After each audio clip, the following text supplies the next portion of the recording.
We are going to talk about gaming in Africa from hustle to industry.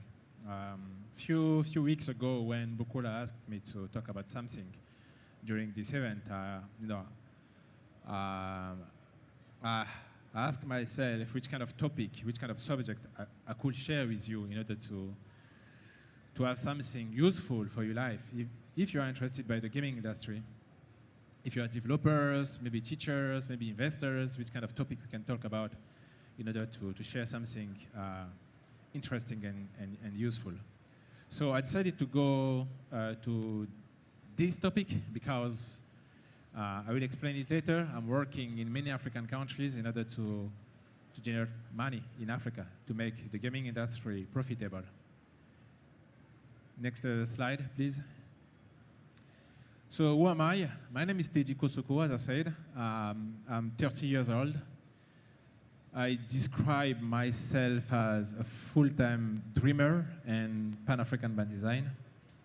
I love African countries. I was born in a country called Central African Republic. I live today in France, and I started building games 11 years ago when I was at university, because I wanted to tell African stories. I wanted to share African cultures around the world. And I created my first game when I was at university, and when I released it in 2018, it was a success, a big success. Many articles in many parts of the world, in China, in Russia, in South Korea, in US, in Canada, many articles in Europe, and the game generated a lot of revenue. So I decided to create my studio called Masseka, based in France, focus on African stories. And then we noticed that even if we succeed to generate revenue in many parts of the world with video games, it was very difficult to generate revenue in Africa. So people used to say, oh, we are 1 billion in the continent, 60% under 18. At that time, I was wondering why you can't generate revenue with this billion of population. So I decided to create Gara, which is my second company.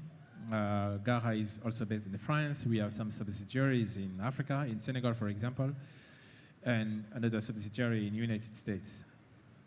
So I'm also, and I will explain what we are doing in the continent with Gara. A few years ago, 2 years ago, I started with the French embassy in Senegal, an initiative called Game Hub. It's a kind of an incubator. We use the Game Hub to train people because we noticed in our path that we need to build, but if you want to build, you need talents. If you want good quality content, you need quality people to create quality things. So I don't like incubators. I'm not a good teacher. I don't know how to teach people, but they asked me to imagine something. So I imagined this incubator in which you come with your ID, we train you, we give you some salary at the end of the month. It was the first incubator in Africa to pay people incubated. Crazy thing. But we wanted people in our incubator to be focused when they build, in order to build quality things, because we know when you have ID, you have projects, but you don't have the money, you have to work at your game at the end of the day. You're not going to spend much time, so it's going to take years. And who am I? I love jollof rice also, all of the versions, Nigerian version, Senegalese version, even Ghanaian version. Next. I have a problem. I don't want peace. I want problems, always. And these problems brought me to, next slide, please, boss. Next slide. To this. So 7 years ago, when I released my first game and it generated revenue in many parts of the world, except in Africa, I started understanding and trying to find the why it's so difficult, why it's so complicated to generate revenue in the continent. And despite all of these figures, more than 1.5 billion population, 600 million devices, 100 devices in the continent, more than 50% of internet penetration in the continent. For what reasons it's so difficult to generate revenue? And when I saw these figures, I was, wow, amazing. We have a lot of people in the continent. We have young people. If we create the right games, they could pay and stuff like this. So I decided to jump in the market and try to resolve this issue. To use this 1.5 billion population to generate revenue, because as I said, I love money. So if I succeed to have all of this billion population paying for 10 cents, I become billionaire. Next slides. So based on this, I decided to run some surveys in many African countries, in Senegal, in Côte d'Ivoire, in Cameroon, even in Nigeria. And I asked many people in these countries, and I asked them if they are willing to pay for 15 cents for an unlimited catalog of content. And in Senegal, 52% of these people said, yeah. 48% said yes in Senegal, that they can pay 15 cents for a platform with an unlimited content, like Netflix. Imagine Netflix for 15 cents. In Cameroon, it was 56% that say, yes, I can pay for an unlimited content in a platform. And in Côte d'Ivoire, it was 67. In Nigeria, 43. 43 people said, okay. 43% of the people we targeted said, yeah, you can pay. So based on this, I said, okay, if more than 50% of the population are able to pay 10 cents for an unlimited access to a platform, it's fine.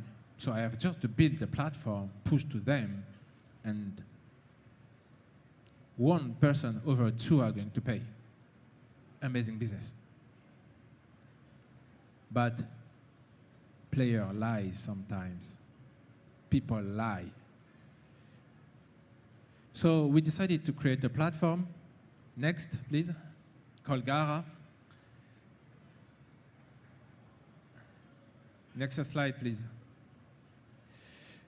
And inside this platform, I decided to have something like games and comics, because we know that most of the time when people consume games, they consume also comics. It's some, two markets very close.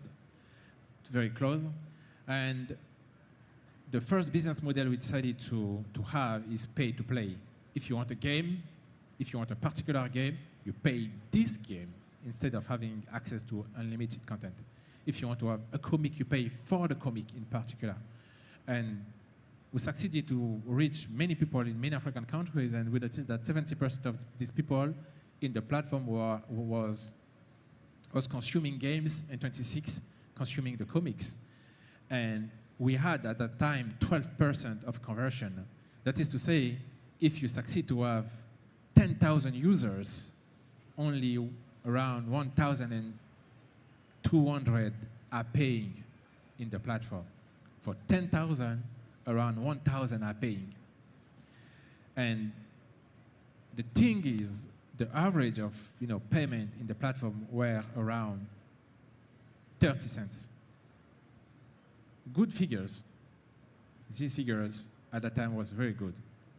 So we decided to go and convince some investors and tell them, okay, we succeeded to build a platform. We succeeded to have many contents inside it. We succeeded to have games coming from Western countries, from Africa, from African developers, and we succeeded to convince African population around 12% to pay. So if they bring money, we can accelerate the conversion, we can accelerate the deployment of the platform in many African countries. And they accepted. Many African developers invested in the platform, and we decided to change the business model. Next. We decided to change the business model because I was saying, oh, if we succeed to have 12% of people paying with pay-to-play, if we switch the pay-to-play to an unlimited access, we can increase it to 50% because I wanted to increase the percentage of conversion. So I say, okay, imagine if you go in a restaurant and people tell you, okay, if you want this plate, you pay this amount, but you can pay exactly the same amount for an unlimited, foods. You are going to convince more people because people want to have unlimited access. People want to have quantity. Our people, love quantity. So we decided to change the business model to switch for something offering quantity to people. The main issue we faced was the fact that we don't really have subscription in the continent because we have around 10% of people in Africa having bank cards with money in their bank account. So we can't use the subscription like in Europe or in US, you put just your card and then we take the money every month. It's not working. And in many African countries, the main payment system is mobile money. People use the mobile money to pay. And with mobile money today, we don't have subscription. So you bring people, they pay the first time, and the second time, if they want them to pay again, it's extremely complicated. So we don't have the recurring payment. And with the new mechanism and the new business model, we have 60% of people subscribing, and we decided to switch a little bit the subscription to add some free content. So people that don't want to pay, they can have access to the free content, and inside the free content, we had in-app purchases because we say, okay, we have some people that don't really want to pay. So we can maintain them in the platform by giving them some free content. And inside the free content, we put APIs for payment in order to take their money because we have to maintain them. Even if people don't like your product, you have to try to find a way to maintain him by giving him some free things. And we noticed that 30% of people accessing the free content are paying inside the games. But the main issues we faced is we only have 80% of conversion rate. Previously, it was 12, but now we have 8. So we lose with the subscription mechanism 4%. And with the new mechanism, we noticed that 75% of people are paying for 15 cents, 20% are paying for 80 cents, and 5% are paying for more than $3. So we know that there is around 8% of people in Africa able to pay first, and in the 80% able to pay, we have 5% able to pay more than $3. So this is what is called wealth in the free-to-play world. People having a lot of money and able to pay a lot of money in a game. Next slide, please.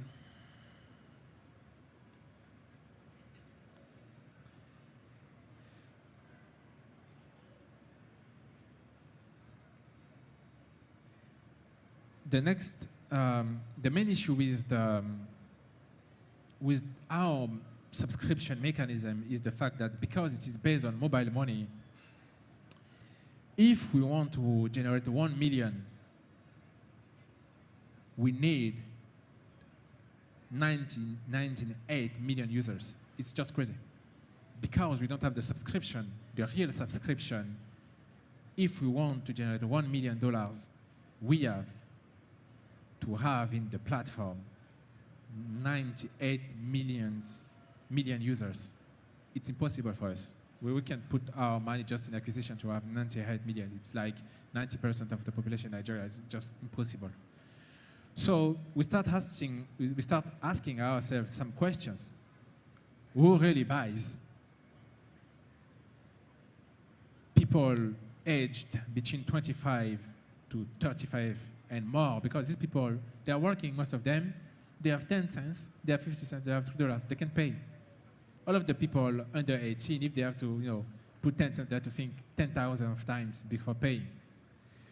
Parents are paying because they are looking for good content for the education of the children. So we can create, instead of creating Call of Duty and stuff like this, we can create some educational games for parents and go and convince them to pay for the children and make money. It's easy to convince a parent to pay for the future of his or her children. And mobile gamers don't really pay. The thing is, also, one of the questions we ask ourselves is, who hounds the users? Because we need volume if we want to make a lot of money. Volume plus 50 cents, 80 cents, $3, you have the revenue. But we don't have billion to invest in marketing. So we have to think and become smart in order to have free users. We decided to do many things. The first, we know that content creators have users on social media, on YouTube, on TikTok, on Instagram. They have free users. They are there. We know that telecom companies have users. You all are belonging to telecom companies. If tomorrow morning they want to target you, they target you.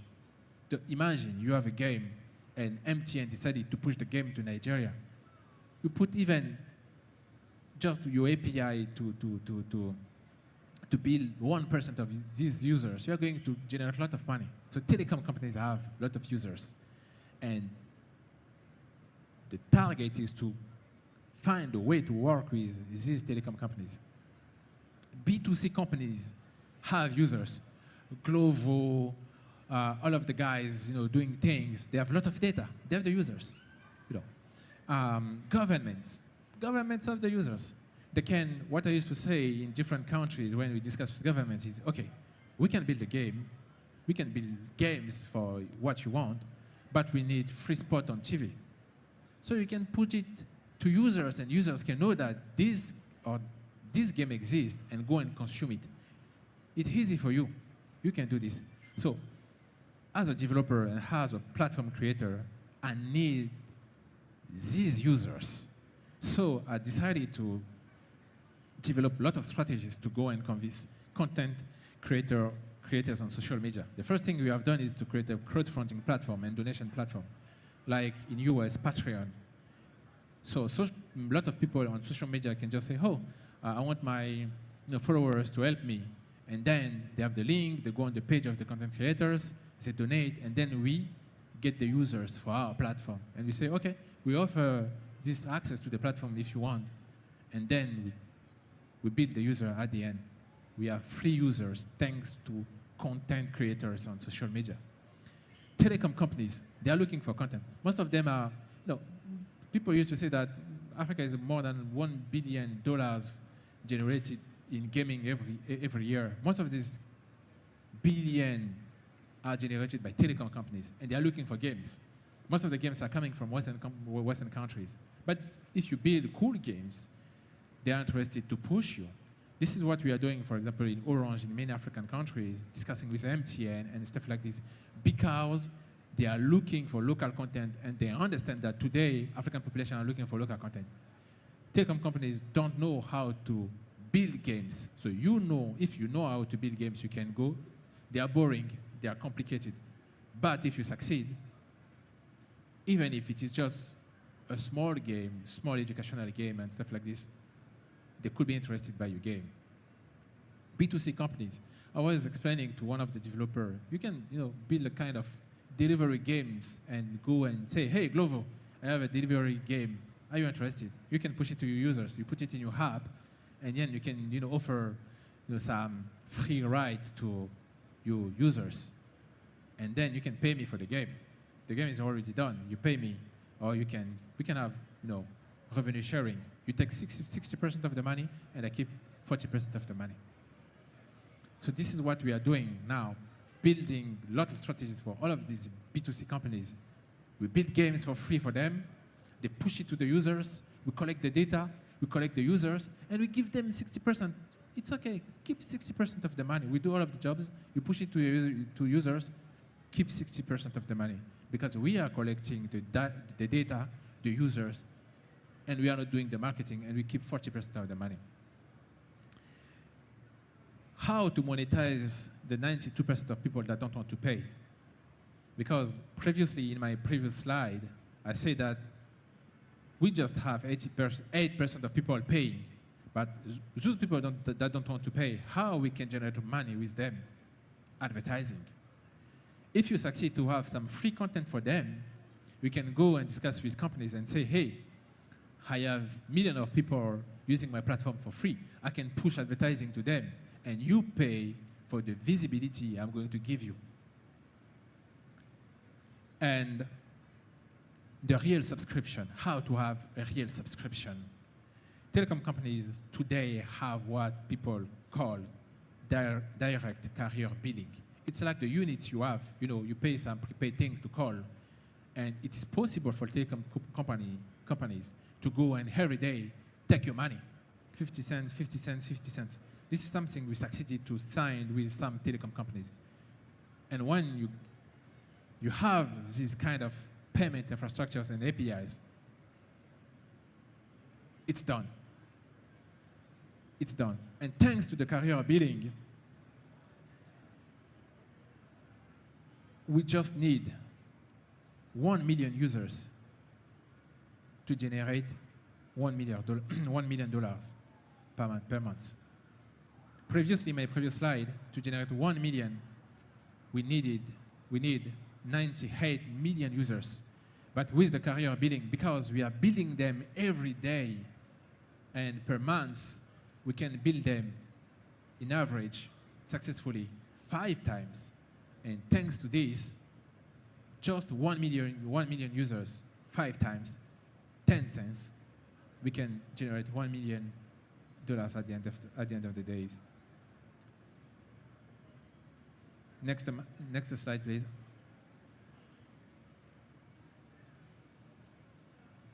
Next.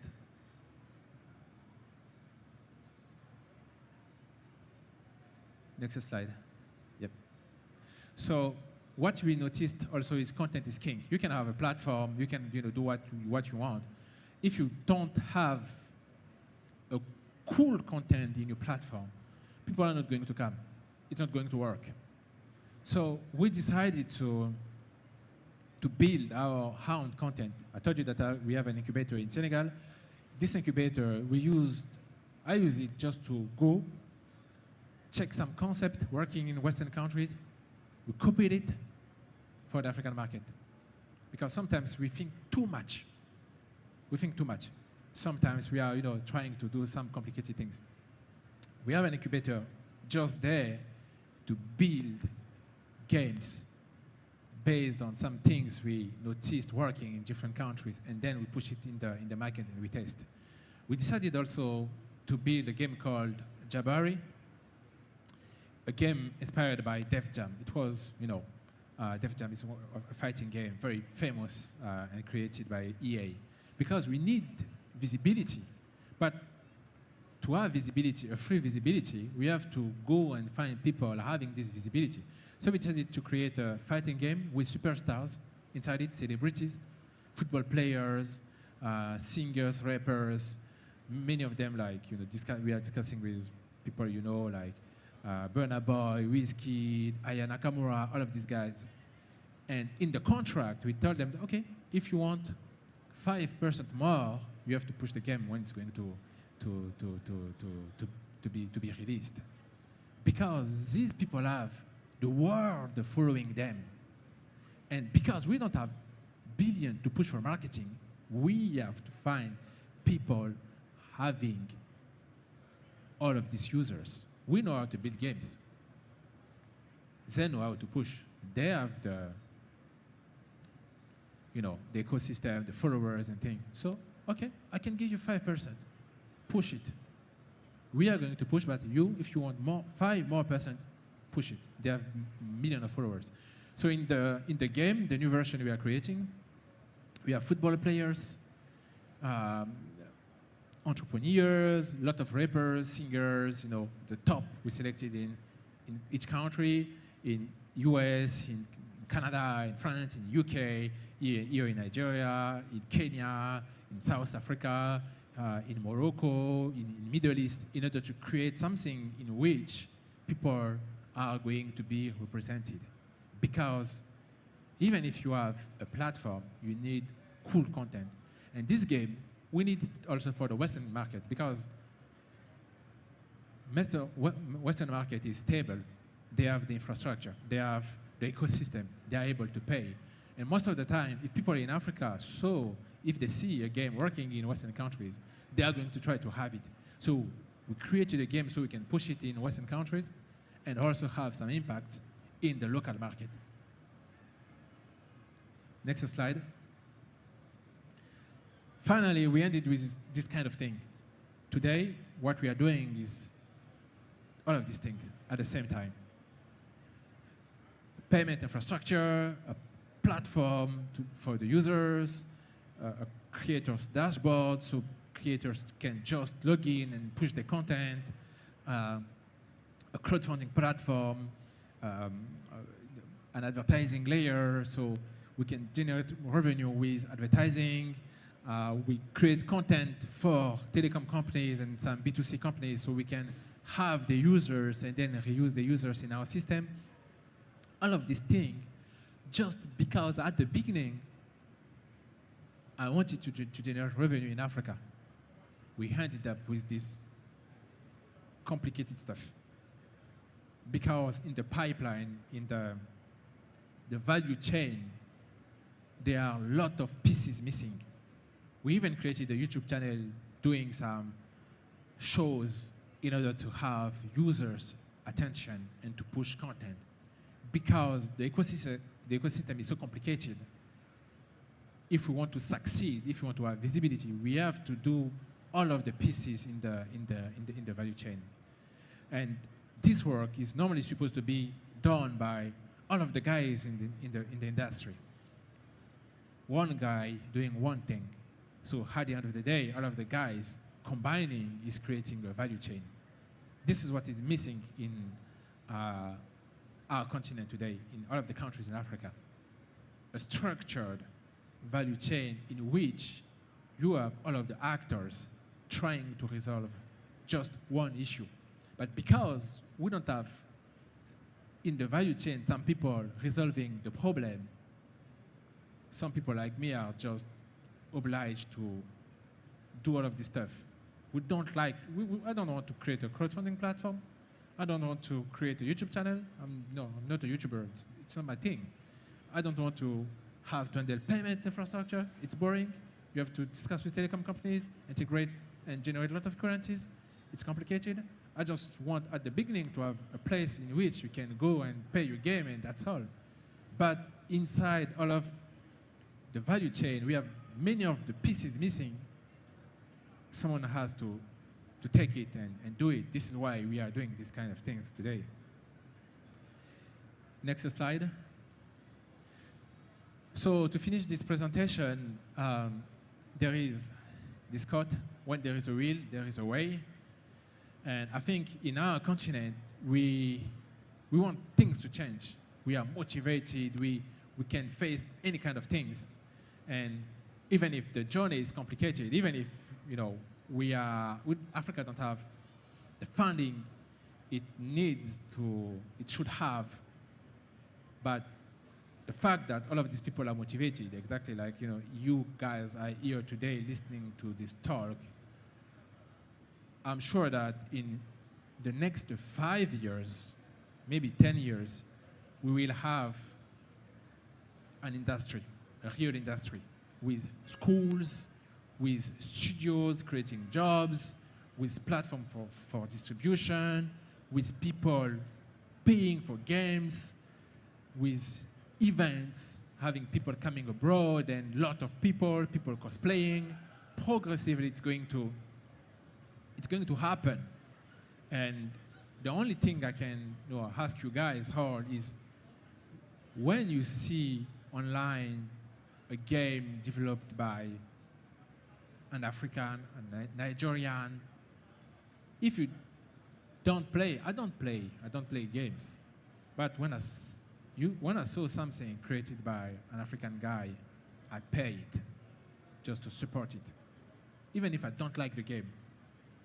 Even if I don't like the game. Because by putting the money, 10 cents, 50 cents, it's power. People used to say that the money we have is it's not just money, it's a power. We are giving the power to the industry, and we have this power, and we have to help. We don't have to pay for all games we see online. Some games, of course, we don't have to put money inside it. We can, otherwise we're just going to put our money in games here and there. But we have to sometimes just support. And this industry is also looking more from you guys than, I think, people like me. Thank you very much.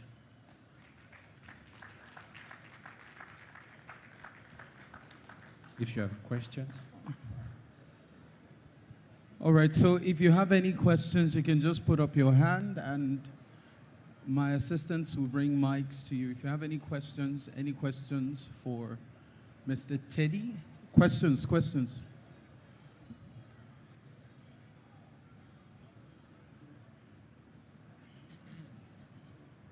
Good afternoon. Thank you very much, Teddy. I have a curious question. So, you know that there are different platforms by which people used to release games, and there is still this thing that pops up in my head sometimes. So we have consoles, we have mobile, we have PC. Based on your experience and the knowledge and the data that you've shared, you didn't talk about the performance of different platforms. So my question is, what platform performs better in terms of generating proper revenue? Okay. In the thing we are doing with the distribution, because we are doing many things, but for the distribution, in Africa, if you want to generate revenue easily, you have to target people with mobile. It's easy because with your mobile, you can just send the link to your friend, to your aunt, to your uncle, and say, "Oh, I just created a game. Could you test it? Could you pay 10 cents?" It's easy to do it, because when you are going to say, "Oh, go to Steam," and too complicated, people start thinking and stop, because you don't want to create an account on Steam, download the thing, and it's not, Naira is not accepted. You have to think complicated.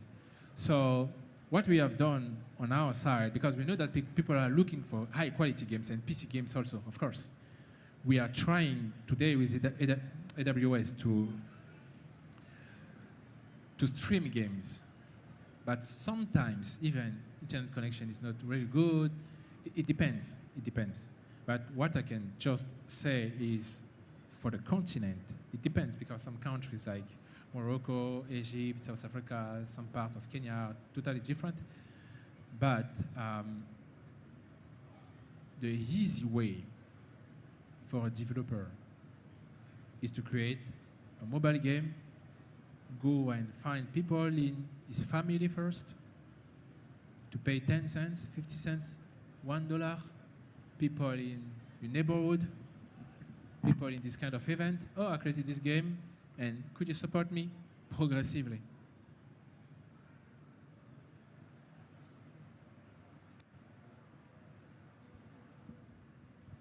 Right. Are you good?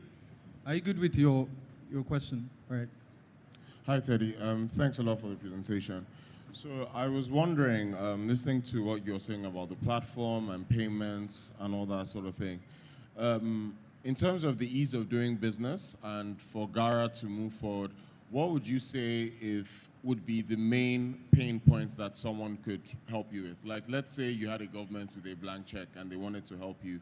What would be the main thing someone could take care of for you that you think would open up the market for the business? The visibility. How to have users. Because today we know how to make users pay, we know how to move money, we know how to do all of the things. We need a volume, and this volume today, two ways to have it: a lot of money for acquisition, or partners having a lot of users that can just push the platform to users and then have the machine running. Thank you. All right, so sorry, one final question. I think we should give the person over there, the way the hand is going up, he deserves to ask his question. So yeah, let's give the final.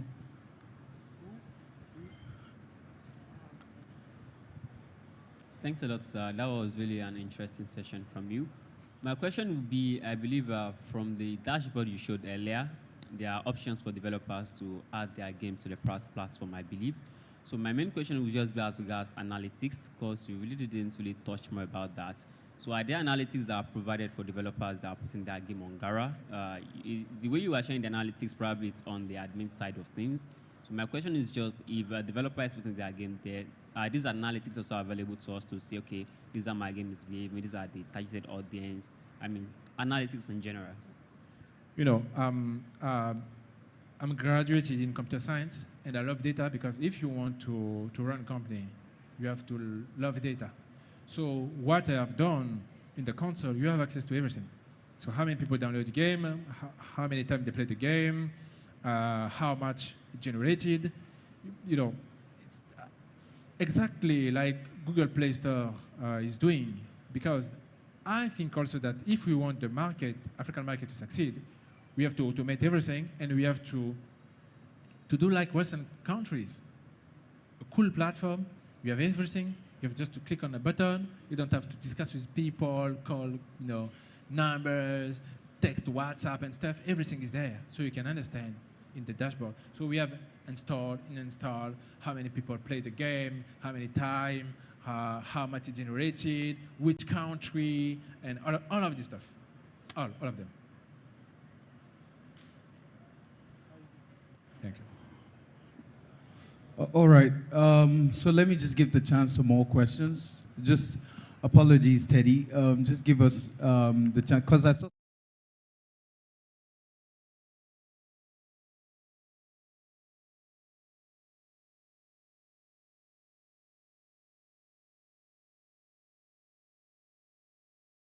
Ads to get revenue. How do you make it so your ads don't annoy the player themselves to the point that they delete your game because of there are too much ads, that kind of thing? So if I understand well the question, you are asking how do you know that the ads is delivered well to the users? Is it the question? Yes. No, advertising there is a special technology behind advertising, which is there to make sure that it's working, So what you can be sure is the fact that the system behind the scene is going to use what is called in the field, available space.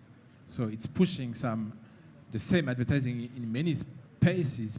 For example, you open your Instagram, you are going to see an advertising for Instagram. What you see is a space. So it's going to push the ads in all spaces available, depending also on how many ads companies paid in order to be pushed. So it's going to do some calculation and stuff. But at the end of the day, just be sure that your ads is going to be viewed by people. And if you are a company, and if you are a developer integrating the SDK for advertising and that stuff, if users are playing your game, they're going to watch the advertising, and it's going to generate revenue for sure, because everything is tracked, data are collected everywhere, and even in the dashboard, you have everything ready. Yeah, good afternoon, Teddy. Please, I want to ask, concerning monetization, does it make sense to add in-app purchases if your game is paid? Let's say your game is just very little money to get. But does it make sense to add like in-app purchases and maybe rewarded ads with Google AdMobs? Yeah, everything is possible. Everything is possible. Look, you pay your PlayStation, and then in your PlayStation, you go on PlayStation Store, you pay the game. Sometimes they are free, but sometimes they are paid. And you pay the PlayStation Network if you want to play online. And sometimes you play the game, and inside the game, you have some in-app purchases. So the thing is, you have to be smart enough